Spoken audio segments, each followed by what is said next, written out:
Se nós observarmos o solo, por exemplo, de uma região de praia, o solo de uma região de um deserto, o solo lá do Pantanal Mato-Grossense, né? Eles têm aspectos diferentes. Então, nós vamos falar aqui um pouquinho agora dos principais tipos de solo que existem.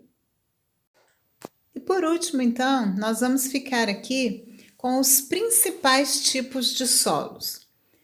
Coloquei uma imagem aqui que ela cita três. Ela cita o arenoso, o argiloso e orgânicos. Se orgânicos a gente pode chamar de umífero também. E vai faltar aqui só o solo calcário. Então, nós vamos começar pelo solo arenoso. Ele também é conhecido como solo leve, é um tipo de solo abundante da região nordeste do território brasileiro. Ele possui uma textura leve e retém pouca água e nutrientes. Por possuir grandes poros, facilita o escoamento da água, tornando a terra difícil para o cultivo de hortas. A água escoa rapidamente para os lugares onde as raízes, principalmente as mudas, não podem alcançar. Por isso, as plantas, então, elas não têm a chance de usar os nutrientes do solo arenoso de forma eficiente. Por outro lado, é um solo leve, fácil de trabalhar e aquece rapidamente. Tem algumas plantas, né, algumas culturas que gostam, né? Não uma grande variedade. Bom, o solo umífero, então, ou também humoso, ou um solo orgânico, ele é úmido, marrom escuro ou de cor preta escura, macio, facilmente comprimido devido ao alto teor de água e matéria orgânica. Ele é adequado para o plantio porque é um dos tipos de solos mais férteis, é arejado, possui muito humus, que é um material depositado no solo, de cor uniformemente amarronzada. É adubo, né? Muito adubo, muita matéria orgânica ali. O humus é um componente mais útil do solo do ponto de vista para a planta, pois contém os nutrientes necessários para o crescimento e também contém bastante água, que permite que esses nutrientes sejam absorvidos pela planta de um modo mais fácil. O solo argiloso é um tipo de solo formado por grãos de areia muito pequenos e bem compactados do que no solo arenoso. Pode deixar pouco espaço entre o grão de terra e a areia. Acaba que ele se torna impermeável, ou seja, difícil da água infiltrar. É um solo muito rico em nutrientes e por isso ele pode ser muito bom para a prática de atividade agrícola. A chamada terra roxa é um dos tipos de solo argiloso mais importantes.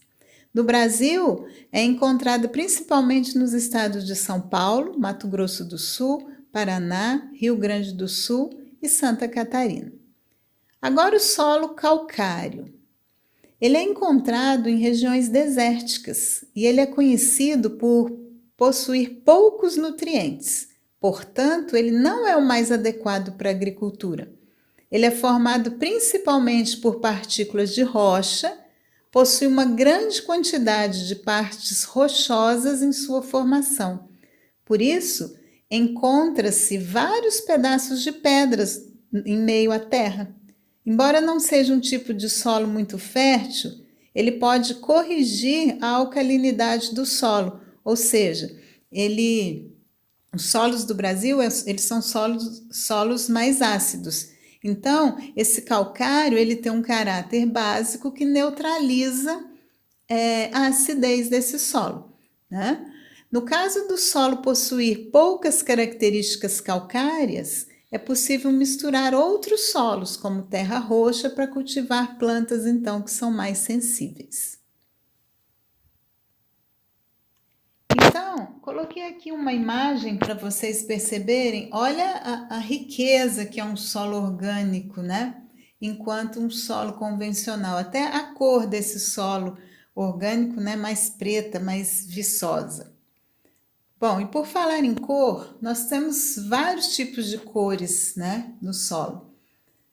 A cor do solo é criada principalmente pelos minerais presentes e pelo teor de matéria orgânica. A cor da camada superficial do solo não reflete todo o solo.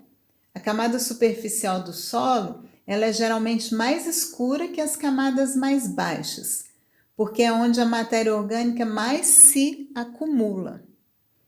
Então, nós temos solos escuros, que indica bastante materiais orgânicos presentes. Os solos que têm cores mais avermelhadas e amarelas é porque tem muito material que a gente chama de óxido de ferro. E os solos claros, né, solos de coloração clara, indica a fraca presença ou a ausência de materiais orgânicos.